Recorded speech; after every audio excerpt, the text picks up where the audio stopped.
Hey guys, Bowie here, and this is how to play the new morphling in 707 featuring EG.Arteezy Babayev. And hold on, if you're a lurker, if you're the guy that comes here, opens the video, and just says, okay, this is another Bowie video, I'm done. Just watch this. Just watch this clip of this new hero and tell me if you think this hero is garbage, or tell me if you don't want to learn how to play this hero, especially now that they just released the new rank system and you want to calibrate, you want to get those crispy, easy MMRs. So this is just one of the few cases where morphling just seems insanely powerful. This video will take us through the most dense and dangerous jungle of all, the NA pubs. This is going to be a wild ride of friendly banter, top tier plays, and hopefully some Dota insight as well. Before we start talking morphling, let's talk standard carry stuff. With his NA prowess, Arthur guides the range creep to certain demise, and while that seemed trivial to you, necessary for every carry you might say, it can balance out the retardation that comes out of tri-lanes. Arthur's supports kept fighting and drawing aggro for ages. Even he, the most polite player on EG's team's house, pings them.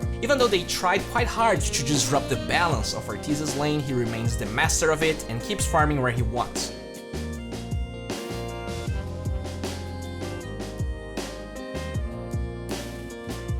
A lot of people think that with the nerf on Morph's ult, he's not a good hero anymore. Maybe he's not as good as split pushing, I'll give you that. But the early and mid game of this water boy is miles ahead of what he once was. You can see that even though Arthur doesn't commit, he knows how easy it is to get kills and tries to follow up on his team most of the time. Watch this clip. Now that Arthur is level 3, not only he can finish Space Cow here, he dives the freaking Brewmaster at nighttime being level 3. Part of it is the fact that he is level 1, but since it's room time, he's not only blessed with a double kill, he gets a bounty on top of it. But doesn't end here though. While saying what I'm gonna say is dumb, I can see a lot of carry players going for the other bounty, while Arthur goes directly for the creep wave. Not only bounties were nerfed, but even before that, 2 or 3 lane creeps are not worth that bounty, and there's no point in grabbing that rune on the cost of losing creeps, especially on a slug like Morph. As the game unfolds, we see that Radiant clearly has a problem with Arthur's Naruto references, and that's only the beginning of the conversation between both teams. But I mean, going back to Dota, in a hero with so much attack speed, an item like Aquila is great. Not only it allows you to push towers if somehow the lane gets empty, but so much raw damage and stats so cheap with the added benefit of mana regen really helps out. Arturito's supports did an amazing job this game. Brew is level 2, while Arthur is level 5 at 6 minutes in a tri-lane. This is an impressive showing of lane control and also denying. He has 24 denies, pretty much all of them coming from range creeps, allowing him to conquer such experience advantage. You were thinking on whether he won a level 3 attribute shift or waveform. Goes for the attribute shift, the old school choice, but when Brew shows up, pay attention how he goes for the harass. He only waveforms when he gets level 6 and makes sure to get the range creep before he keeps pounding that level 2 Brew.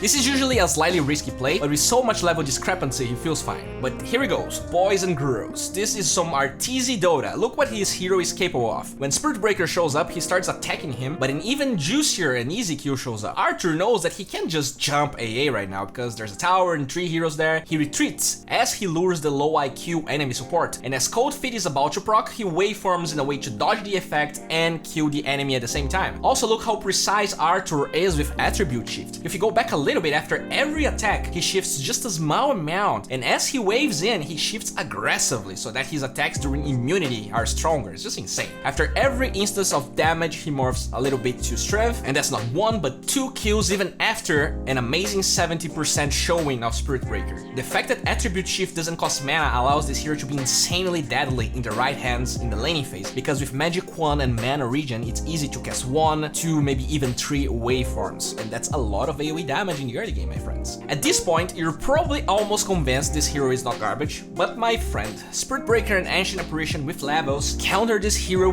quite hard, especially if you're an efficiency aficionado as Arthur and leaves your strength at 1, even against that combo. So keep watching. By the way, because of how attribute shift works now, you can easily go back to 1 strength, eat a tango, and as you regen like maybe 30 HP, get 3 HP when you morph a little bit back, and that kinda deals with the replicate nerf, where you could go back to base and regen pretty easily. There's another interesting aspect of morphling related to harass under tower that I wanted to share with you guys. Since Ice Frog's greatest creation attacks so fast, you can actually attack someone under tower range without drawing aggro. Usually if you attack a hero and you're under tower range, but you're further away from whatever target it's being focused by the tower, you can keep doing it until that target dies, as we can see him doing here. But if you're closer to the target being focused, the tower will change its mind. But here's the trick, morphling attacks so fast that by predicting that the tower will attack the range creep, since Arthur was not doing anything, he attacks twice before the first tower attack procs, giving him free harass. Quite an interesting trick I want to show you guys. As I mentioned though, this hero melts to AA plus Spirit Breaker, and while Arthur wanted to help his fellow puck in the mid lane, he gets arrowed without noticing. This is why usually you want to TP from the fog, but this was an unexpected call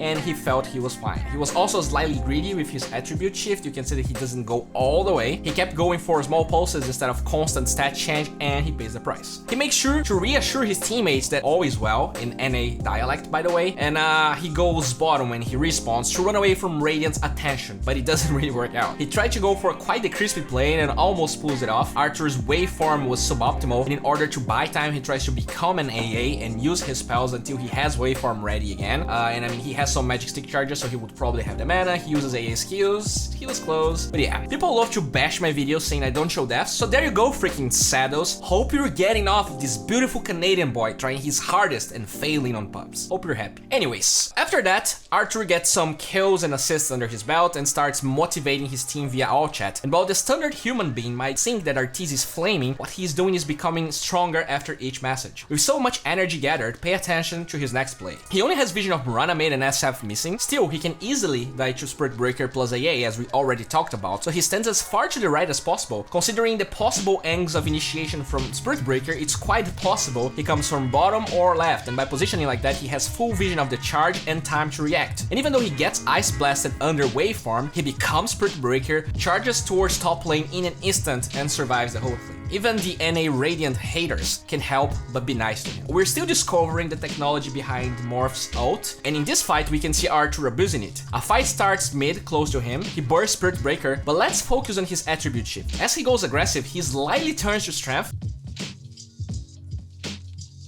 but when his allies use disables, he goes back to Agi. It's very interesting how he's always shifting.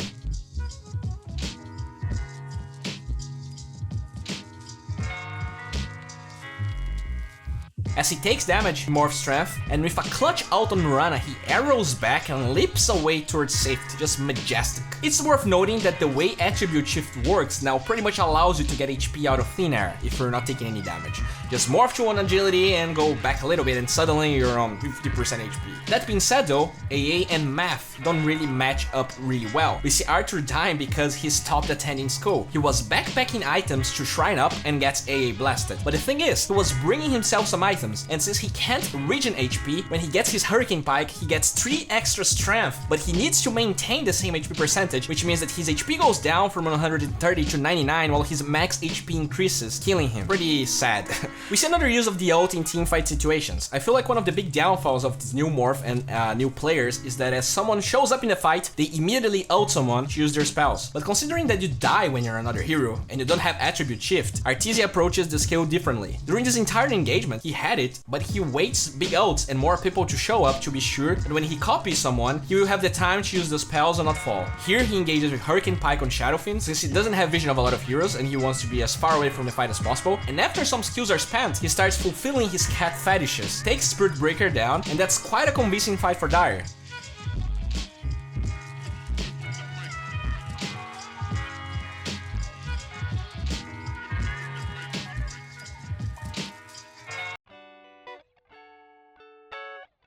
Even though they win a fight beside the tier 1, you can see that Arthur doesn't try to take it down though. The AA plus SB combo is incredibly annoying, and winning this game is going to take a lot of patience and discipline. One way to deal with AA as morphling can be seen performed by Arteezy in this other skirmish. So we saw him being far away from the fight and ulting later. With the talent to morph into allies, not only he has the chance to stun and control quite a lot on Earthshaker form, but he can be sure to dodge most of the AA blast problems. Even though you keep the debuff when you change back, you're still on your original HP that should be high when you go for a play like this. You can see that Arteezy didn't even stun anyone. He only wanted a bulky receptacle to tank the initial damage.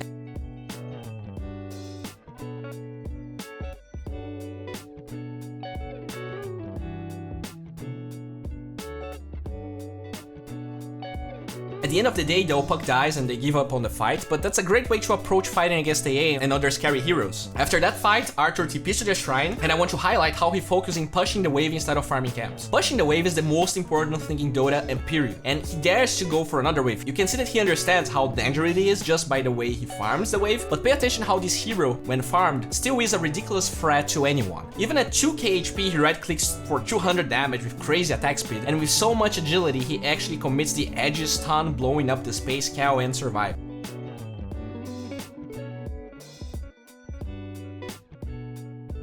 Since he pushed the wave, Radiant has nothing to do right now, since they can't boop tier 3s while Dire heals, so that's why you push the waves. In regards to talents, I feel like a lot of people underrate waveform attack targets. If you're playing position 1 or 2, the ability to attack every target you waveform really ramps up your farm. In this case here, since Arthur is afraid of AA blasts and rotations, he has to attack the creep wave once and waveform a way to kill them, but it gets to a point, especially if you have a lot of agility, that you kill an entire creep wave with one skill. And if you add up the time to attack every single creep, you farm and push waves way faster. You're also applying Scotty or whatever orb it is you have on everyone in waveform, which is pretty insane. And again, we see Arthur pushing waves aggressively since Spirit Breaker was dead. SF is typing his life story, which gives him even more safety going for this play. With one fight happening in the river, he keeps on going, and I'm a big fan of his play here. He clicks on Murana to see her leap charges, because maybe he could force into waveform, become run and kill her. She actually had a lot of them, and we see how fast he can push waves with that talent, and with a clutch intrat switch, he survives. This is one of the final fights from the game, and it shows how to approach the game against AA and even other heroes.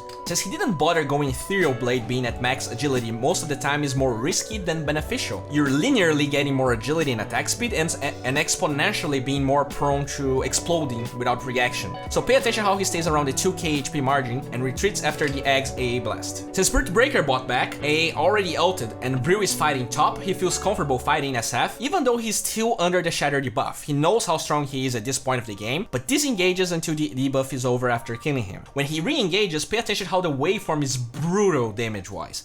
To this point, he never attributed shifted back and only does as he takes damage, slowly. When Brew comes back, since his Adapted Strife is on cooldown, he turns into Brewmaster to buy time, and turns out he doesn't have to buy time. His item synergizes quite well with the hero, giving him a triple kill as he goes back to normal form and waveforms, not only to secure the kill, but to be sure he's taking 0 damage. They take Roshan, they win the game.